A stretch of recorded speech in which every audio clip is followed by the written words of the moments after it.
कैसे हैं आप लोग? उम्मीद करते हैं सभी स्वस्थ होंगे और खुश भी होंगे। नहीं खुश है ना? क्या पिछला लेक्चर देख लिए हैं 02? मजा आया? और इस कमेंट में बताइएगा पिछला लेक्चर में क्या हुआ। नहीं तो आइए आपका जेएल साइंस मिशन के यूट्यूब चैनल पर पुनः स्वागत है एटम्स 03 के साथ। इसके अंतर्गत आज हम लोग कवर करेंगे, कोशिश करेंगे कि बोर्स एटॉमिक मॉडल को कंप्लीट कर लें।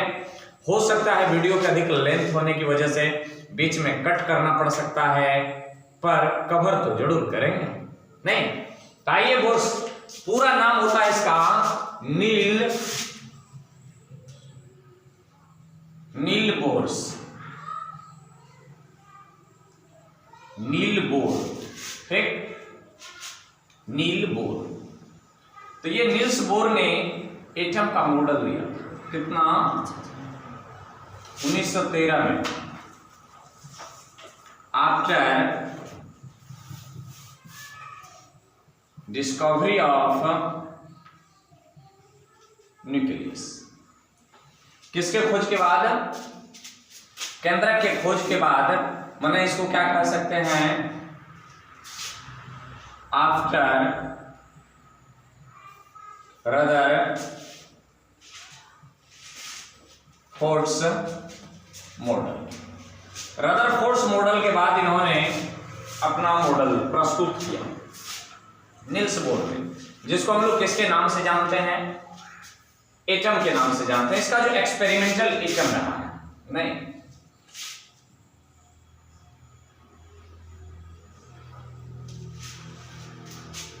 एक्सपेरिमेंटल एटम जो रहे हैं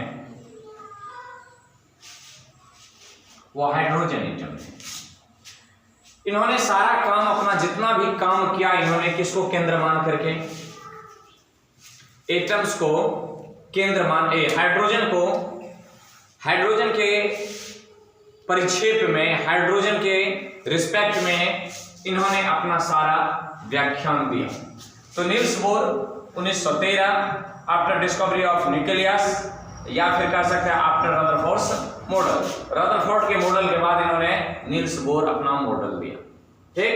इसके कुछ पोस्टुलेट्स हैं, नहीं इसके कुछ अवधारणाएं हैं, हाइपोथेसिस है। इन्होंने क्या कहा अपने हाइपोथेसिस में एटम के बारे में? एटम के बारे में क्या कहा इन्होंने? तो कहा कि हिंदी में लिख लें, कोई दिक्कत नहीं, एटम को परमाणु चलेगा। एटम के केंद्र को न्यूक्लियस कहते हैं। पहला पॉइंट दिया कि एटम के केंद्र को न्यूक्लियस कहते हैं। रदरफोर्ड की बात को इन्होंने सपोर्ट किया कि चलिए अच्छी बात है, समझ आ रही है ना? हाँ, समझना चाहिए। नंबर 2 में इन्होंने क्या कहा कि इलेक्ट्रॉन्स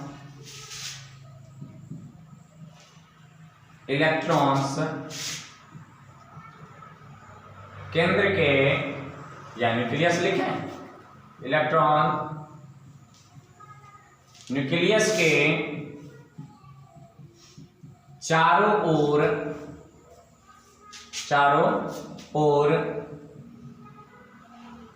एक निश्चित त्रिज्या वाले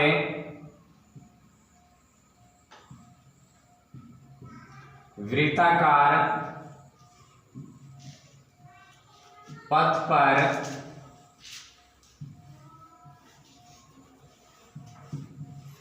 गति करता है। इलेक्ट्रॉन्स न्यूक्लियस के चारों ओर एक निश्चित त्रिज्या वाले वृत्ताकार पथ पर गति करता है,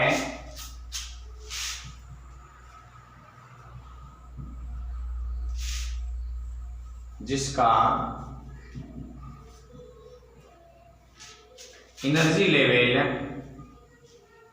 जिसका एनर्जी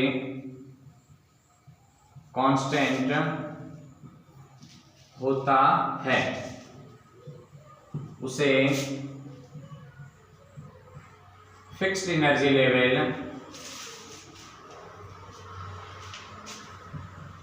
या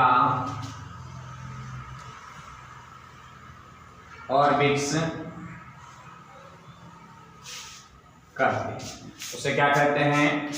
ऑर्बिट्स कहते हैं। अब जैसे एटम देख लीजिए, मान लिया जाए ये एटम है, तो इसके चारों ओर इलेक्ट्रॉन क्या करता है? एक फिक्स त्रिज्या वाले इलेक्ट्रॉन चारों ओर चक्कर लगाते हैं, गति करते हैं। इसको हम क्या कहते हैं? एनर्जी लेवल या ऑर्बिट्स कहते हैं। एनर्जी लेवल कहिए या fixed energy level, fixed energy level या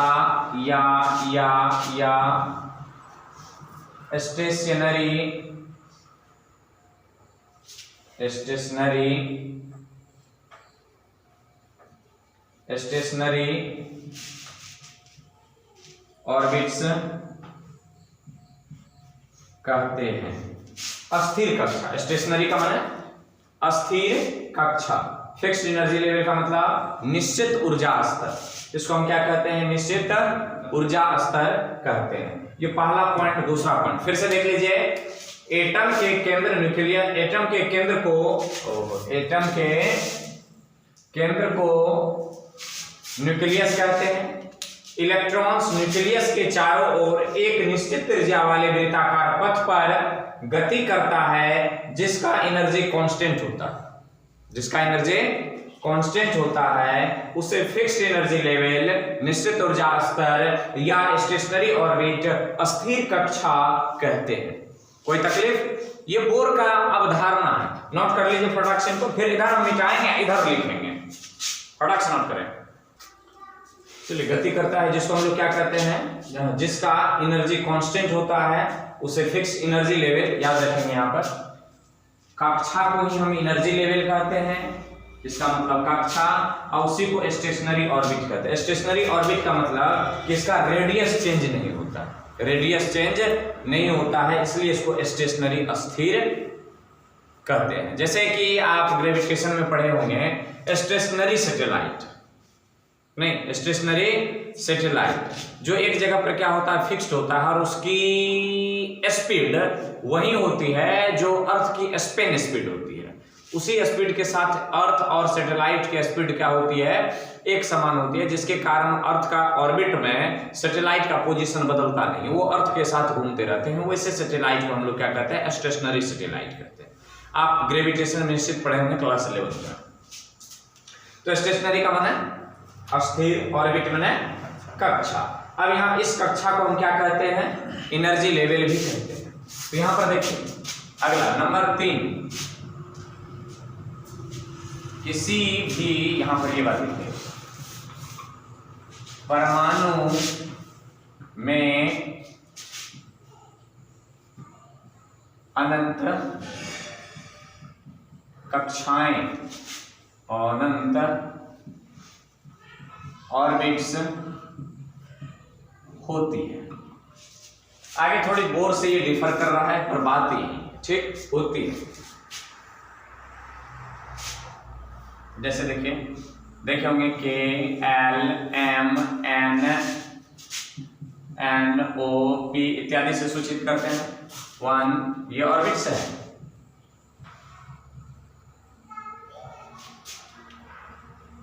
इसको 1 2 भी कहते हैं ऑर्बिट्स, या इसी को क्या कहते हैं?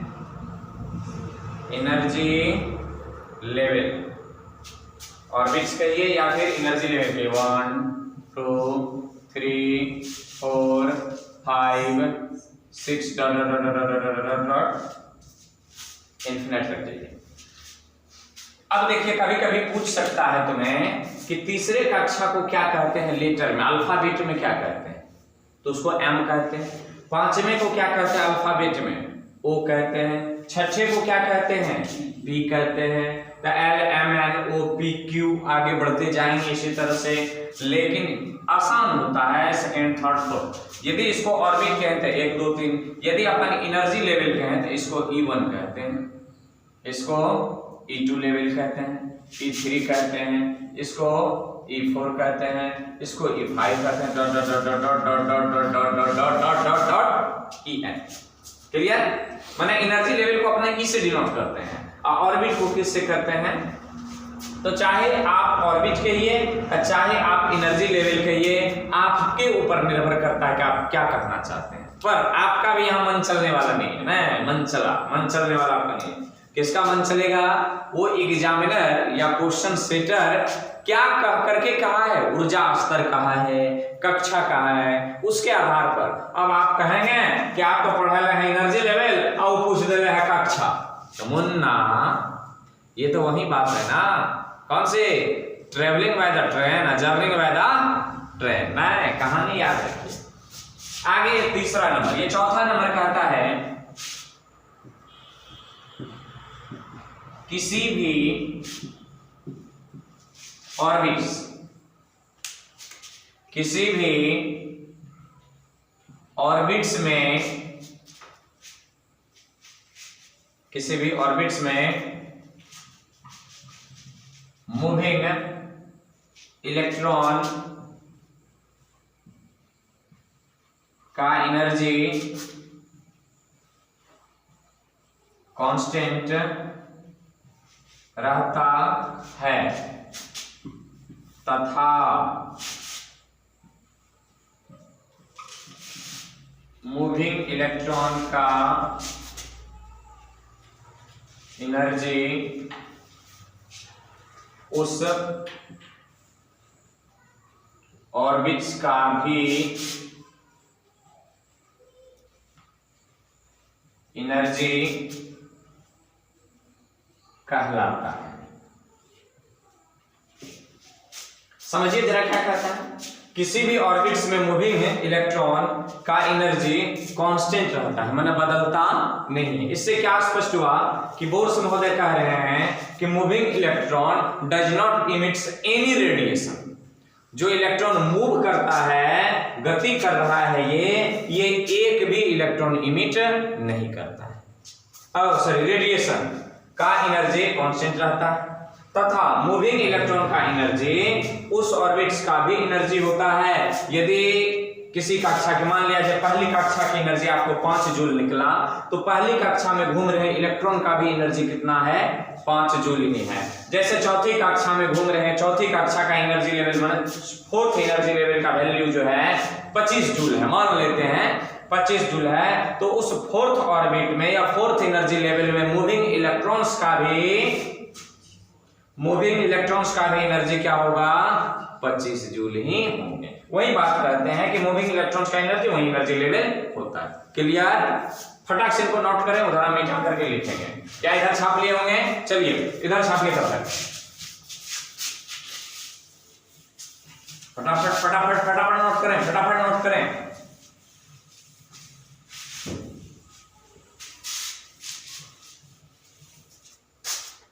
फटाफट नोट कर लें।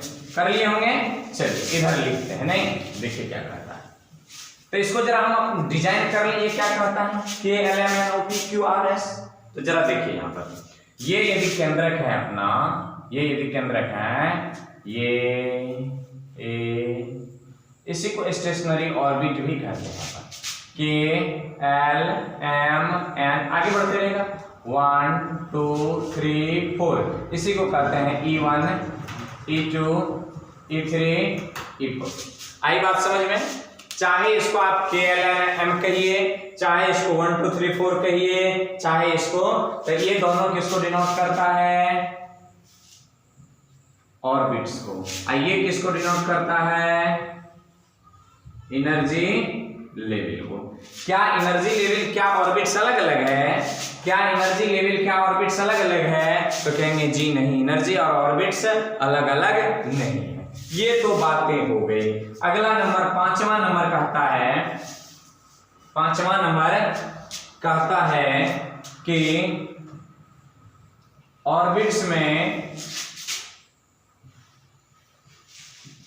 मूविंग इलेक्ट्रॉन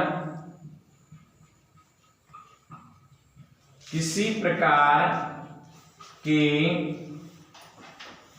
रेडिएशन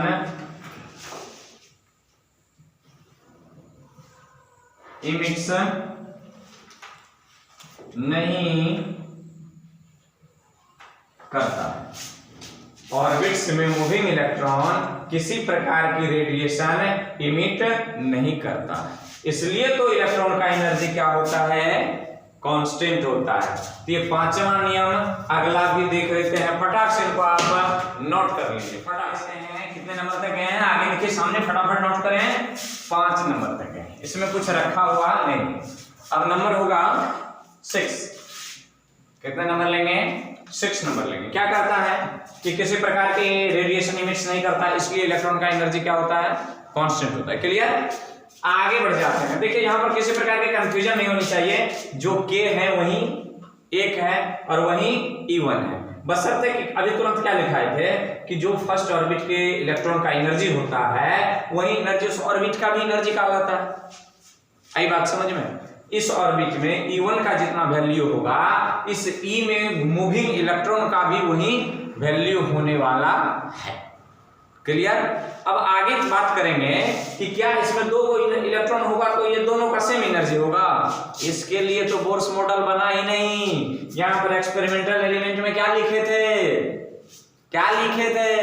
हाइड्रोजन, ये तो सिंगल इलेक्ट्रॉन के लिए बनाया है, इसलिए इसका डिमेरिट्स निकल गया।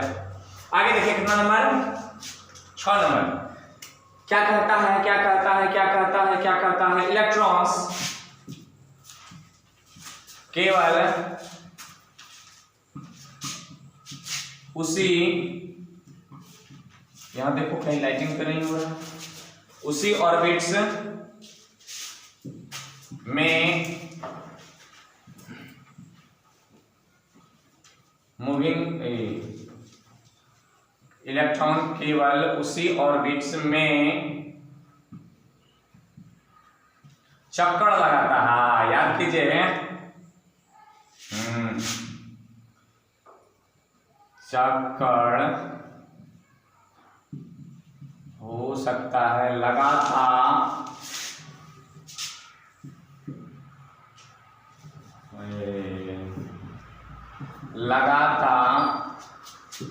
है, जिसका, यहां ध्यान याद रखेंगे, कोणीय संवेग बाय एक्सपेरिमेंट आया है, h/2π का गुणज हो, माने कोणीय संवेग ओमेगा बराबर एंगुलर मोमेंटम, कौन से momentum, angular momentum equal to nh/2π,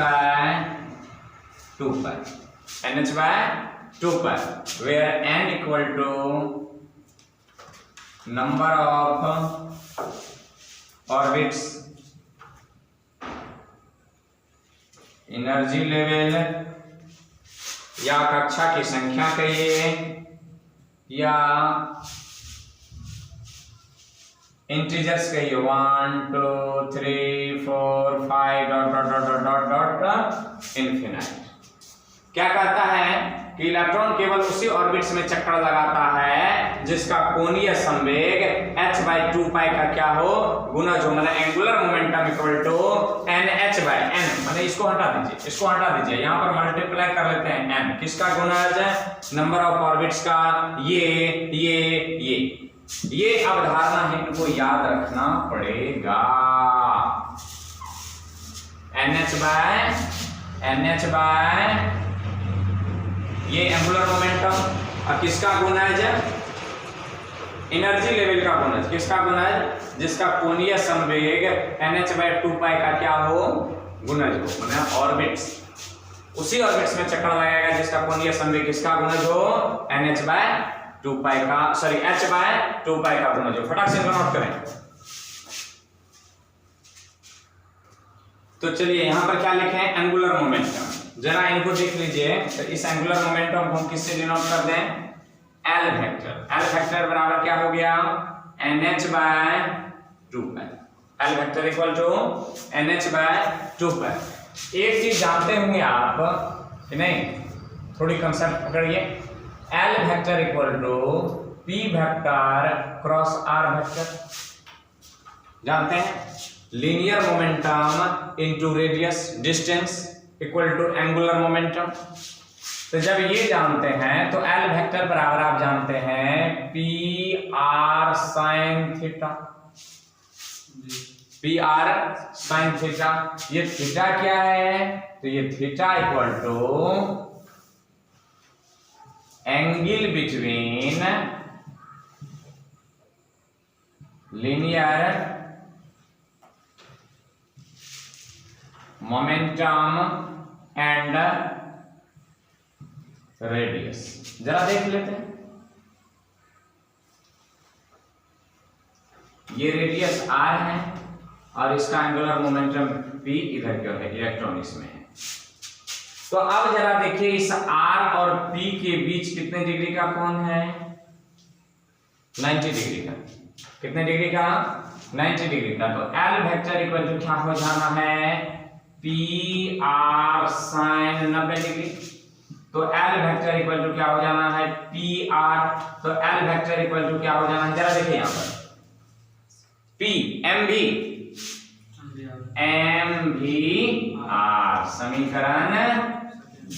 समीकरण दो, इसको कहिए समीकरण 1, समीकरण 1 और समीकरण 2।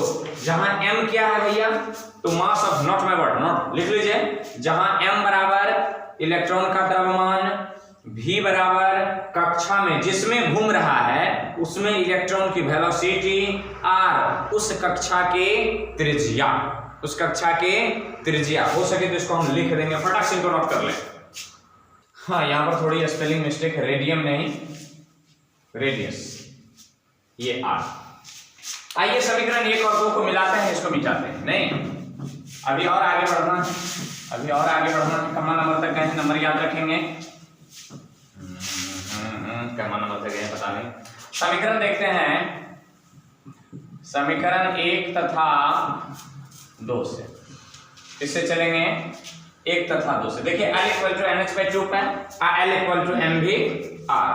तो समीकरण 1 तथा 2 से क्या हो गया, MV/R इक्वल टू NH/2।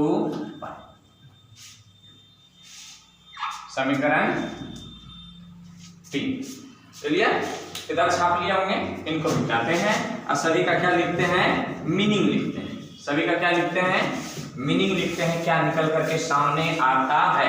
देखिए जानकारी के लिए बता दें, यहाँ h जो है ये प्लैंक्स कांस्टेंट है, पहले से आ रहा है, जूल सेकेंड होता है। इसका बीमा पूछ ले था 2020 में, तो इन सब का बीमा आपको ये हम मान करके चलते हैं कि ये सब बीमा आपको आ रहे हैं।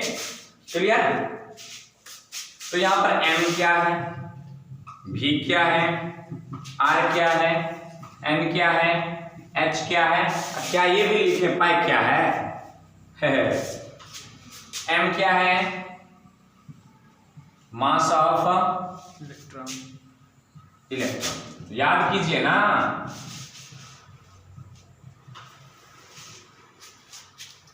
पिछले लेक्चर में इंट्रोडक्शन ऑफ एटम 01 में भी velocity of electron in that orbits are radius of that orbit, जिस ऑर्बिट में इलेक्ट्रॉन घूम रहा है उसी का मतलब उस ऑर्बिट का त्रिज्या। n equal to number of orbits, किस ऑर्बिट में ये घूम रहा है, नहीं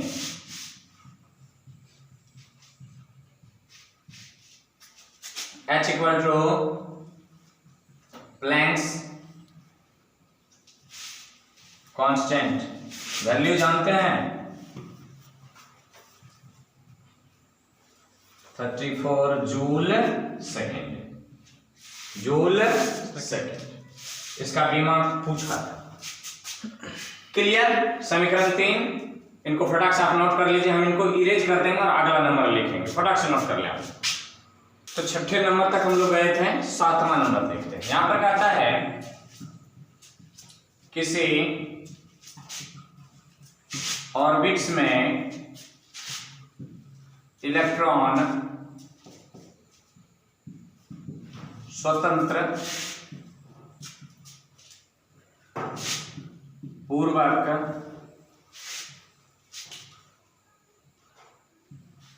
तभी घूम सकता है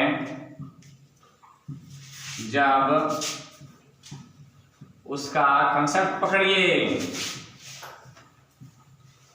सेंट्रीपेटल फोर्स तथा सेंट्रीफ्यूगल फोर्स का मान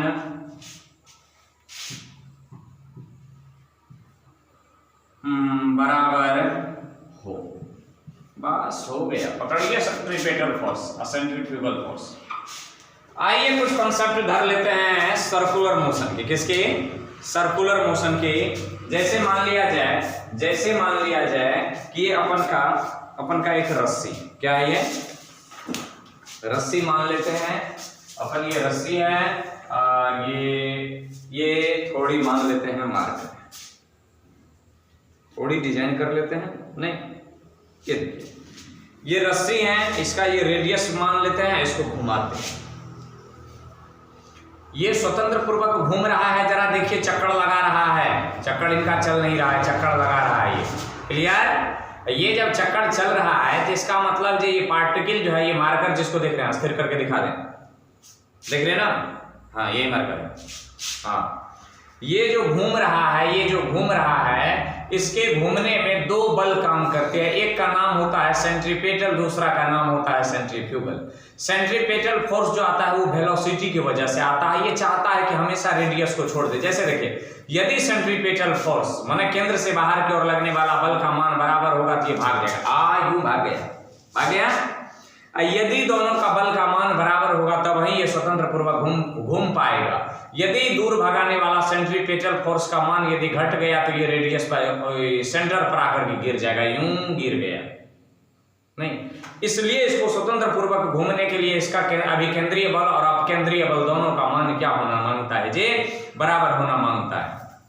जानकारी के लिए बता दें, सेंट्रीपेटल फोर्स जो होता है, आप सर्कुलर मोशन में देखे होंगे, यदि कोई पार्टिकल से सेंट्रीपेटल फोर्स में वृत्ताकार पथ पर बार बार रोटेट कर रहा हो तो उसके बाहर की ओर लगने वाला बल जो होता है वो mv²/r होता है, नहीं।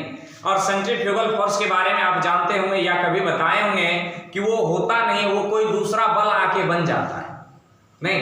जैसे इसमें सेंट्रीफ्यूगल फोर्स की बात कहें तो इस रस्सी में लगने वाले, इस क्लॉथ में लगने वाले टेंशन जो है, तनाव, ये केंद्र की ओर लग रही है।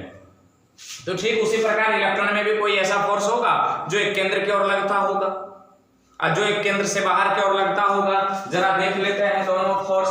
तो केंद्र से बाहर की ओर, नहीं, यहां पर देखिए, किधर की ओर? केंद्र से बाहर की ओर, माने सेंट्रीपेटल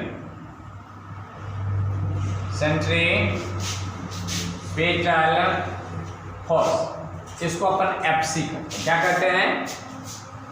एफसी। ये एफसी बराबर होता है mv²/r। ये हम सब कोई जानते हैं। ये केंद्र से बाहर की ओर लगने वाली होती है, माने केंद्र से बाहर की ओर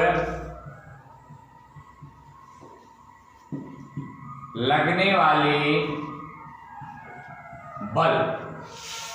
कुछ देर म्यूजिक का आनंद ले लीजिए। सुन रहे हैं ना? वाह, क्या मजा है। तो क्या कहा है? लगने वाली बल। एक होता है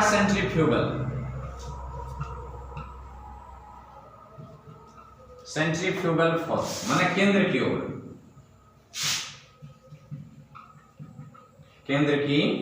ओर। ये बल जो होता है, ये इसको हम Fe से दिखाते हैं। किससे दिखाएंगे? Fe से। ये कोई दूसरा बल Fe बन जाता है।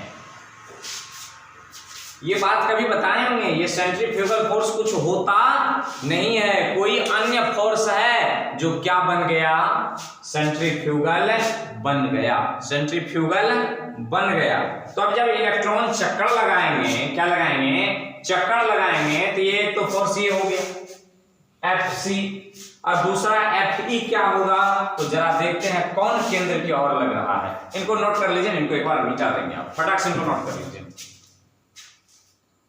गौर करेंगे, सेंट्रीफ्यूगल फोर्स माने केंद्र की ओर लगने वाला बल, इसकी कोई स्पेशल सिंबल नहीं है और ये कोई स्पेशल फोर्स नहीं होता। क्या लिखे हैं, कोई दूसरा बल Fe बन जाता है, ये कोई स्पेशल फोर्स नहीं है, पर ये होता है mv²/r, ये परमानेंटली है, हमेशा होता है। जब कोई पार्टिकल चक्कर लगाएगा ना तो यही होगा, हाँ चक्कर लगा रहे, हाँ ये क्या होता है, कोई दूसरा फोर्स ही सेंट्रीफ्यूगल बन जाता है। आइए देखते हैं, यहां पर एक बना लेते हैं ऑर्बिट, यहां पर है केंद्र और कर लेते हैं प्लस चार्ज, यहां से इसकी ले लेते हैं दूरी, और ये दूरी है इनकी r, कितने दूरी पर है ये, r दूरी पर। यहां एक इलेक्ट्रॉन चक्कर लगा लिया है, वेलोसिटी v से, यहां क्या लाइटिंग तो एक्सप्लोजर नहीं है, वेलोसिटी v से, मास m से, v वेलोसिटी और मास m वाली कोई इलेक्ट्रॉन क्या कर रहे हैं, चक्कर लगा रहे हैं। तो ये बाहर की ओर लगने वाला फोर्स जो है, ये केंद्र से बाहर की ओर लगने वाला फोर्स ऐसे करके जाएगा।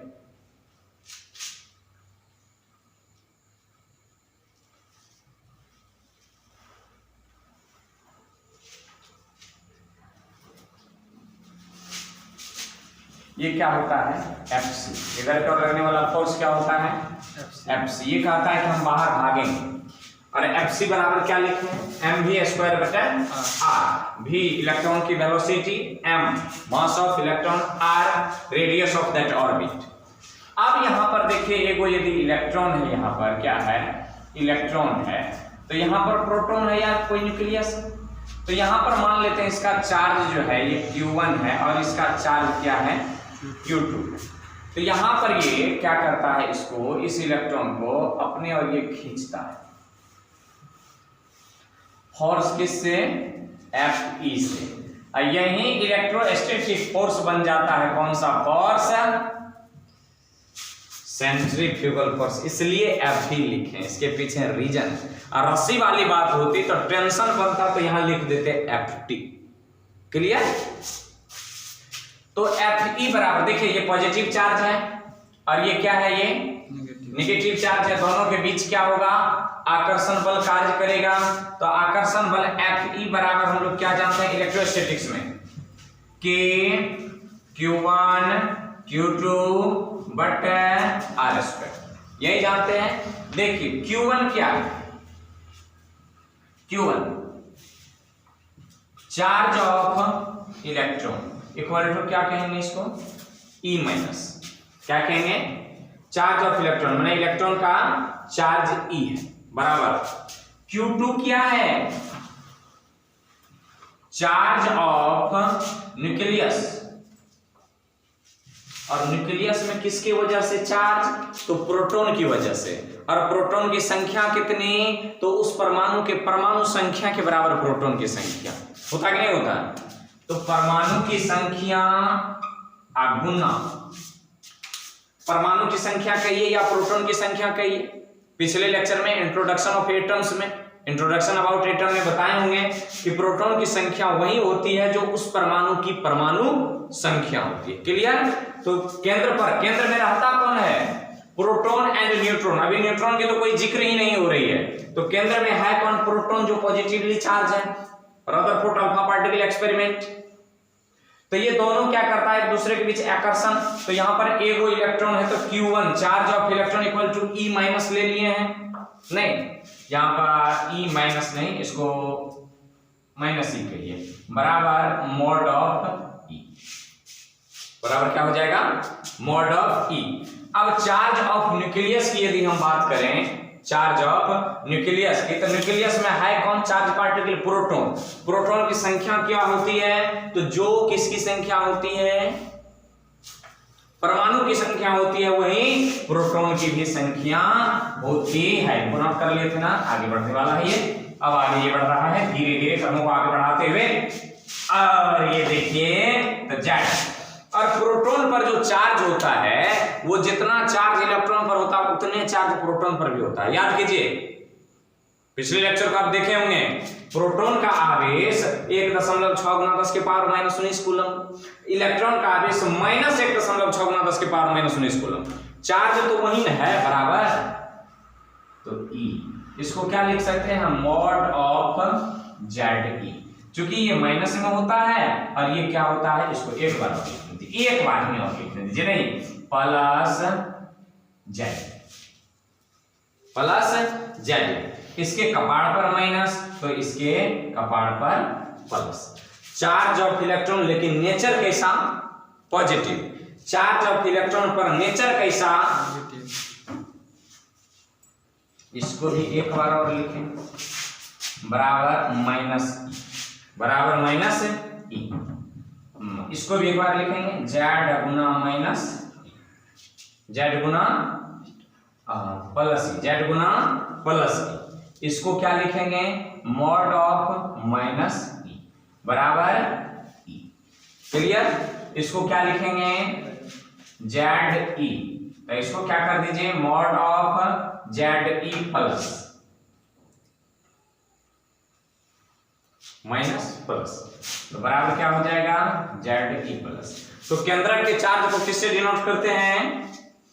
इतना चीज जेड ई प्लस से, कंफ्यूजन में नहीं आएंगे। आई बात समझ में? ये तो सबको मिटा करके एक के बार लिखें, अब आ गई समझ में? फटाक से इसको क्या कर लीजिए, नोट कर लीजिए। 1 2 3 4 मिटा रहे हैं। हाँ,